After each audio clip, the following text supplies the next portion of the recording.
Sabe aquela imagem clássica do homem na Lua? Pois é, já faz mais de meio século que ninguém pisa lá. A grande pergunta é, por quê? O que aconteceu? É isso que a gente vai desvendar agora, os motivos por trás dessa pausa tão longa na nossa jornada lunar. Essa frase é de ninguém menos que Eugene Cernan, o comandante do Apollo 17. Ele foi literalmente o último ser humano a deixar uma pegada na Lua lá em dezembro de 1932. O último. Pois é, a pergunta que fica no ar há décadas é essa: por que não voltamos mais? E olha, para a gente entender por que paramos de ir, a gente precisa voltar um pouquinho no tempo e entender o que nos levou para a Lua em primeiro lugar. Vamos lá, a gente tem que ser sincero aqui. A ida à Lua nunca foi só pela ciência, pela exploração. O programa Apollo, na verdade, foi um filho direto do seu tempo, sabe? E que tempo era aquele? A Guerra Fria, com toda aquela rivalidade no ar. Imagina o cenário.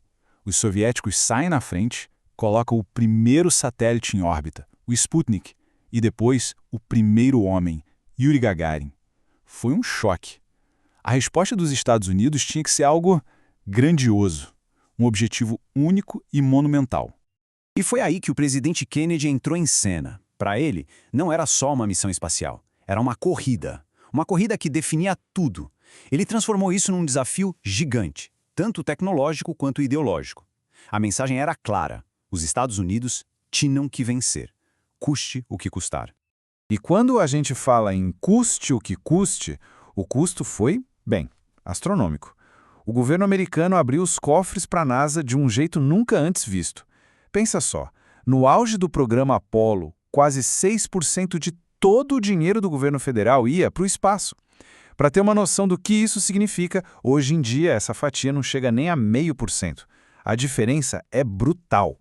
E aí vem o ponto-chave da história. Em 1969, Neil Armstrong finca a bandeira americana na Lua. E pronto. A principal razão para todo aquele esforço gigantesco que era vencer os soviéticos simplesmente desapareceu, de um dia para o outro. A corrida tinha um vencedor. Fim de jogo. E o que acontece depois é, de certa forma, chocante. Depois de só 3 anos e 6 pousos na Lua, todos bem-sucedidos, aquele programa que parou o mundo, que redefiniu os limites da tecnologia, foi simplesmente cancelado. Acabou. Assim, de repente. Mas por quê? O que aconteceu de verdade? Bom, a resposta não é uma coisinha só. Foi, na verdade, uma combinação de fatores. Uma espécie de tempestade perfeita, sabe? Uma mistura de novas prioridades políticas, grana curta. Vamos entender isso melhor. Então, a gente pode resumir em 4 grandes motivos. Primeiro, a corrida política acabou. Segundo, a conta ficou impagável. Terceiro, o foco mudou. E quarto, algo crucial: o conhecimento se perdeu. E o mais interessante é que essas coisas não aconteceram separadas. Uma foi levando a outra, sabe? Criando um muro que nos manteve longe da Lua por todo esse tempo. Então, sem a União Soviética no retrovisor e com o dinheiro acabando, a NASA teve que mudar de planos. O foco saiu lá do espaço profundo, da Lua, e veio para mais perto de casa, para a órbita baixa da Terra. Aí nasceram projetos como o ônibus espacial e a Estação Espacial Internacional. E essa mudança de rota teve uma consequência bem séria e que muita gente não percebeu na época. E essa consequência foi a seguinte: o conhecimento foi embora. É o que a gente chama de perda de conhecimento institucional. Pensa bem, a geração de engenheiros geniais que sabia como construir e operar o foguete Saturno V se aposentou. As fábricas fecharam. Todo aquele know-how, aquela experiência prática se dissolveu no tempo. A NASA literalmente teve que reaprender a ir para a Lua do zero. Ok, vamos pular para o presente. Hoje, a NASA tem um plano novo para voltar à Lua, o programa Artemis. Mas parece que a história se repete, porque ele está enfrentando um fantasma bem conhecido, o mesmo desafio que assombrou o programa Apollo: o custo. Um custo altíssimo. Para a gente ter uma noção do tamanho do problema, lá em 2012, a estimativa era que cada lançamento custaria uns 500 milhões de dólares. Parece muito, né? Pois bem, uma auditoria em 2021 jogou um balde de água fria em todo mundo. O custo real por lançamento saltou para 4,1 bilhões de dólares. É um aumento de mais de 800%. É absurdo. E o valor total? Bom, a projeção do custo do programa Artemis, só até 2025, é de 93 bilhões de dólares. É uma montanha de dinheiro. Isso cobre tudo: o desenvolvimento do foguete, os testes, as primeiras missões, tudo.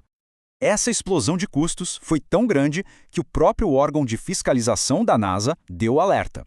Eles usaram uma palavra bem forte para descrever a situação. O programa, do jeito que está, é insustentável. Ou seja, não dá para continuar pagando essa conta. Mas por que é tão caro? Um dos grandes vilões é o design do foguete da NASA, o SLS. Ele é de uso único. Imagina construir um carro de luxo, usar uma vez e jogar fora. É mais ou menos isso. Os componentes principais são descartados depois de cada lançamento. É um contraste gritante com o que empresas como o SpaceX estão fazendo, com foguetes que pousam e podem ser usados de novo, o que, claro, barateia muito a operação.